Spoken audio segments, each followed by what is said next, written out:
नमस्कार दोस्तों, आपका मेरे चैनल गुरुजी साधना केंद्र में हार्दिक स्वागत है। तो दोस्तों, आज मैं एक व्यूअर के कमेंट पर, क्योंकि एक व्यूअर है जो बहुत दिनों से मेरे चैनल पर मेरे वीडियो पर कमेंट कर रहा है कि गुरु भाई डाकनी साधना के बारे में कुछ बताओ। तो आज मैं इसी के ऊपर चर्चा करने वाला हूँ। तो वीडियो को आप लोग जो है पूरा देखिएगा, क्योंकि जो बहुत से साधक हैं वो नकारात्मक साधना के प्रति ज़्यादा अट्रैक्टिव होते हैं, ज़्यादा आकर्षित होते हैं, जबकि नकारात्मक साधना उनको हर हाल में नुकसान पहुंचाती है, उनके मोक्ष में बाधक बनती है और उनको खींचकर प्रेत योनि में ले जाती है। तब भी लोग नेगेटिव साधना के ऊपर ज़्यादा आकर्षित होते हैं, क्योंकि नकारात्मक साधनाएं साधकों को जल्दी सिद्ध होती हैं और फटाफट से कंगाल से करोड़पति बना देती हैं। इसलिए साधक लोग चुड़ैल साधना, डाकनी साधना, कर्ण पिशाचनी साधना, इन साधनाओं के प्रति ज़्यादा आकर्षित होती हैं और इनके कर्म फल को वो नहीं जानते कि हमारा क्या हाल होगा इस साधना को करने के बाद। बस किताबों में पढ़ा, कहीं से यूट्यूब पे उल्टा सीधा वीडियो देखा और गुरु भाई ये साधना मुझे बताओ। और जबकि मैंने अपने नवरात्रि के ऊपर 2 वीडियो डाल चुका हूँ पहले ही अपने चैनल पर। तो उन वीडियो में मैंने बताया है कि नवरात्रि पर कोई ऐसी साधना मत कर बैठना जिससे तुम्हारा मनुष्य जीवन ही खराब हो जाए, मनुष्य जन्म ही खराब हो जाए, जिससे तुम्हें दोबारा मनुष्य जन्म ही ना मिले। मेरा एक व्यूअर मुझे बार बार कमेंट कर रहा है डाकनी साधना के ऊपर कि डाकनी की साधना करनी है। तो मैं आपको बता दूं कि डाकनी कौन है। जैसे डाकू होते हैं ना, पुराने ज़माने में डाकू होते थे, गांव के गांव लूट के ले जाते थे। लोगों को धोखा देना, लोगों के साथ धोखेबाजी करना, ये डाकुओं का स्वभाव रहता था। ऐसे ही जो डाकनी है वो अपने साधक के साथ भी धोखा कर देती है, उसके साथ धोखा करने से नहीं चूकती।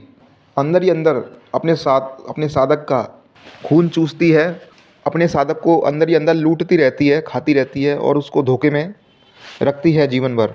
और साधक जो है डाकनी के प्रति इतना मोहित हो जाता है, इतना आकर्षित हो जाता है कि वो उसको छोड़ना नहीं चाहता। आखिर में उसको अपने जीवन से जान गंवानी ही पड़ती है। तो ऐसा ही डाकुओं जैसा ही डाकनी का स्वभाव रहता है, क्योंकि डाकू और डाकनी दोनों शब्दों का अर्थ एक ही है, लूटना, धोखा करना। और ये जो डाकनी है ये अपने साधक के साथ हर रात संभोग करती है। एक बार जिस साधक के साथ डाकनी ने संभोग कर लिया, वो साधक जीवन भर उस पर मोहित रहता है, उसके कहे में चलता है। वो अगर गलत मार्ग पर ले जाएगी तो वो गलत मार्ग पर चलने को तैयार हो जाएगा, गलत कार्य करने को तैयार हो जाएगा। क्योंकि जब वो उससे संभोग करती है तो वो इतना उसके प्रेम में पागल हो जाता है कि सही और गलत सोचने की उसकी बुद्धि नहीं रहती, उसका विवेक शून्य हो जाता है। और ये डाकनी अपने साधक के सामने इतनी सुंदर स्त्री का रूप धरकर आती है कि अप्सरा भी क्या चीज़ है। इतनी सुंदर बन के आएगी अपने साधक के सामने कि पूरे ब्रह्मांड की इससे ज़्यादा कोई सुंदर औरत उस साधक ने देखी नहीं होगी। इतना सुंदर रूप धरकर आएगी और उससे रोज़ रात को संभोग करेगी।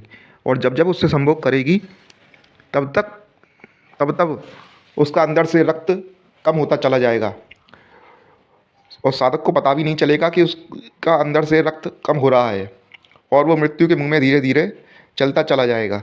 ऐसा नहीं है कि साधक अपनी उंगली काट कर, अपना अंग काट कर उसको खून दे, ऐसा नहीं करेगा साधक, नहीं वो ऐसा करने देगी।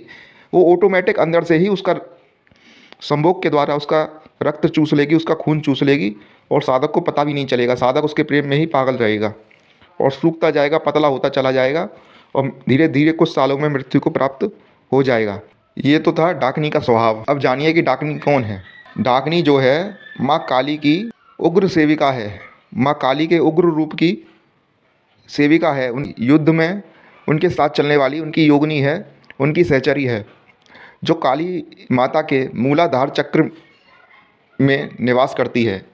डाकनी, शाकनी, पिशाचनी, इन सभी का निवास जो है माता काली के मूलाधार चक्र के अंदर निवास रहता है और युद्ध के लिए माता काली को उकसाती रहती है। माता काली के उग्र होने की वजह यही रहती हैं, जब माता काली को क्रोध आता है तो इन्हीं डाकनी, शाकनी, पिशाचनी की वजह से ही क्रोध आता है और इन्हीं के संग से ही माता काली अपने क्रूर रूप में प्रवेश करती हैं।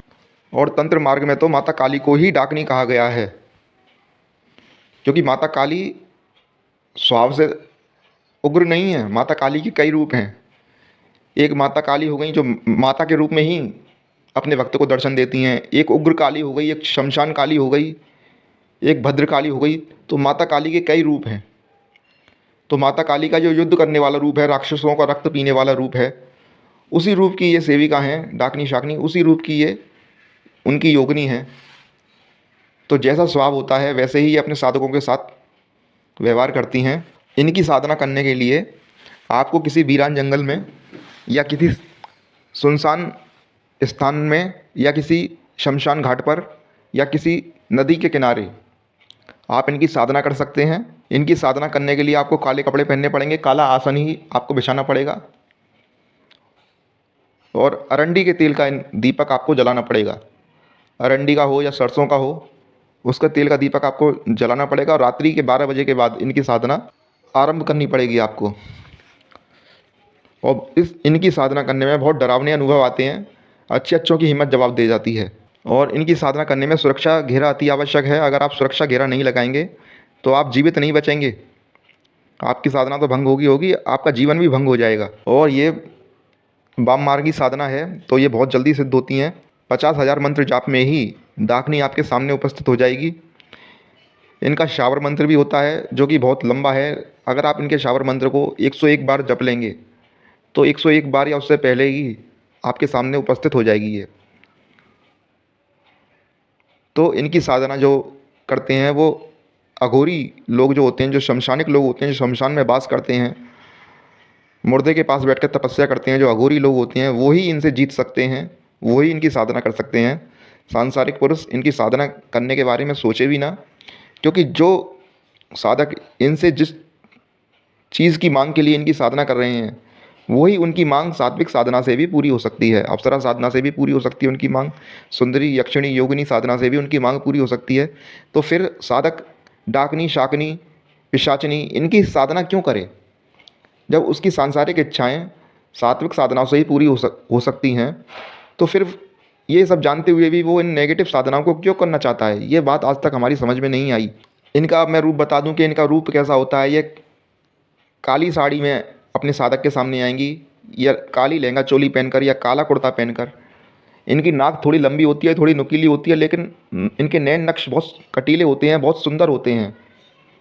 होठों पर गहरी लालिमा होती है इनके, भाव भंगिमा बड़ी तीखी और पैनी होती है इनकी। कोई भी साधक देखकर विचलित हो जाएगा।